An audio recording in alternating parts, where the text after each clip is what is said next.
but the life after football life, a Pro Football Hall of Famer joining us on the Mercedes-Benz van phone line right now. Eric Dickerson, how you doing, AD? Hey, how you doing, man? Well, it's good to chat with you. It's been a while. Good to talk to you too. I know it's been a good while. I think I forgot about it. No, I will never ever do that. I will never ever do that. I'm just messing with you. How you doing? No, man? I know you tweeted at me the other day because we did a video about how you're going to be talking about asterisks with Derrick Henry, and you laughed at me. And now here we are. Derrick Henry looks like he's not even going to play another snap this season, unfortunately. Yeah, I hate that. And somebody, I just did an interview with a guy from Tennessee about Derrick Henry, possibly having 2,000 yards at the end of breaking my record. And I asked him, I told him, I said, look, I don't think anyone really wants their record broke, but I said, if a guy's going to break it, he'd be the guy to break it. Right.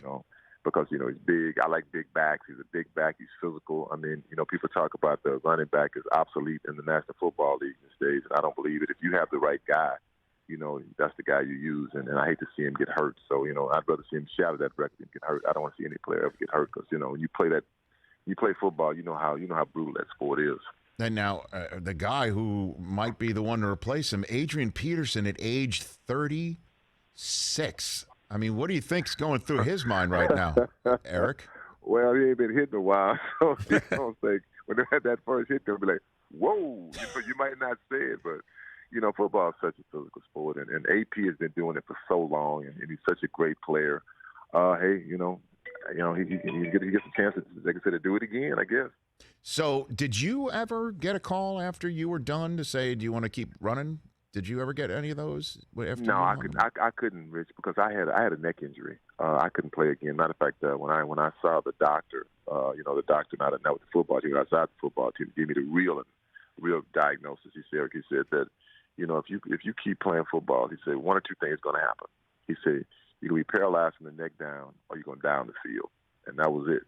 I mean, I was done. I couldn't play again. Wow, that's what they told you. That's what he told me. That's what the doctor told me. The teams don't tell you that, but the doctor told you.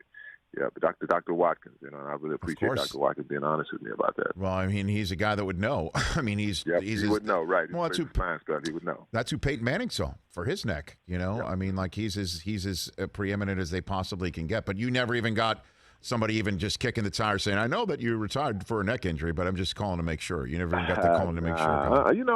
Rich, for me, I was really done with it. I really was. I mean, I just, as much as I love football when I first played it, I mean, the sport that I grew up loving, at the end, man, they made me despise the sport that I love so much. I talk about that in my book that I have coming out. And, I loved football. I loved everything about it. When I would come out in the it's getting close to football season, I could smell it in the air. It was a smell that you could just smell. Like, oh, yes, it's football time. I don't smell it anymore because I just played so many years. But, the sad thing is that, like I said, a sport that I just loved so much, adored so much at the end, it was like, I'm just so done with this crap. Just the pain and the suffering is what we're talking about? The pain, the suffering, the politics that goes along with it, sometimes the jealousies being on football teams. I won't forget when I was with when I was the Rams, man, we were such a close-knit football team. Mm-hmm. I mean, close-knit team. And when I got to the Colts, it wasn't the same. I mean, that was the first time I'd seen jealousy on the team, like players jealous of each other. Not just me, but any other players. Your name is in the paper, your money you make, and that's disheartening for me because I think when you play a sport like football, you play it because you love it, but you play it, to get paid also, but you play it because you love it, and you want to play well, you want to do well, you want your team to do well, but it was not like that in Indianapolis at that time. Before I let you go, Eric, I'm going to ask you the question. I'm going to put you directly on the spot, and I really need an answer to this question. Okay. You need an answer for it? That's my wind-up. This is my wind-up. Okay. So now we don't have to. With Derrick Henry now, unfortunately, out for the season, this is not going to happen this year. But one day, if somebody comes up with yard number 2,106 in an NFL regular season, and it happens in their 17th regular season game, should that mark have an asterisk next to it, Eric Dickerson? No, absolutely not. No, it should not. Because I always say this, O.J. did it in 14 games. I did it in 15 with one extra game to go. So, no, it should not. Look, to get 2,000 yards is an incredible feat. It's very hard. I came close 3 other times and could not get there. So, For sure not. And I would never say that. I mean, you know me, I'm honest. I just call it like I see it. I know. Do I want someone to break my record? Hell no. But if they break it, they break it. But no, if they do it in 17 games, so be it. They did in 17 games. So if it was 20 games, it'd be a little different. Okay.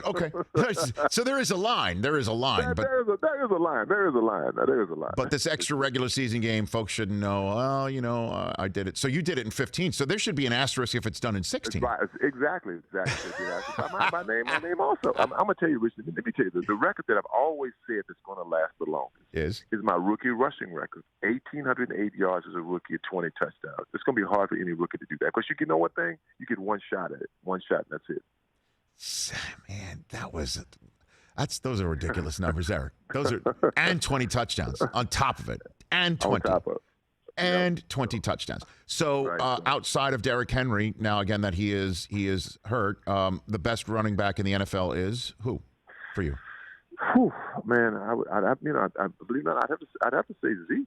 I mean, really, I think it's Zeke Elliott. I know they haven't played well in the last couple years. I think it's all him. It's the Cowboys' offensive line injuries and everything else. Right. But I mean, you'd have to go to Zeke. I mean, what's the guy? I can't think of young kids in New York. He's been hurt so much. Saquon has now got COVID too. I know. Yeah. I mean, you're talking about a kid to me, and I said this when they drafted him. I said I feel bad for him because he's such a great player.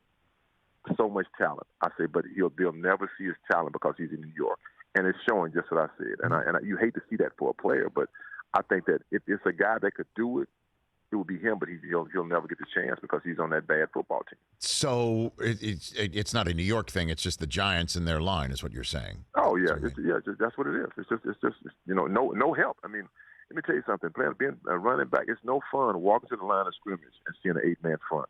Trust me, it's no fun.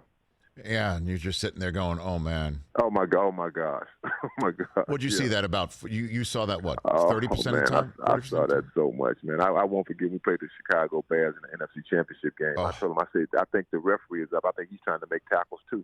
He's up by the line of scrimmage.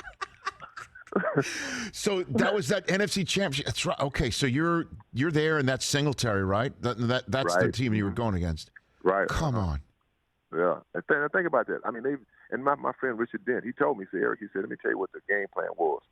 Don't let 29 beat us. He said we had everybody at the line of scrimmage. I mean, the safeties were right behind the linebackers. They were like, we're not worried about y'all passing the ball. So that was frustrating. It was the 46 defense. It was really 46 people. It wasn't. It was so they looked like. I'm telling you, when I say the referee was right there with the safeties, I'm like, is he making tackles too?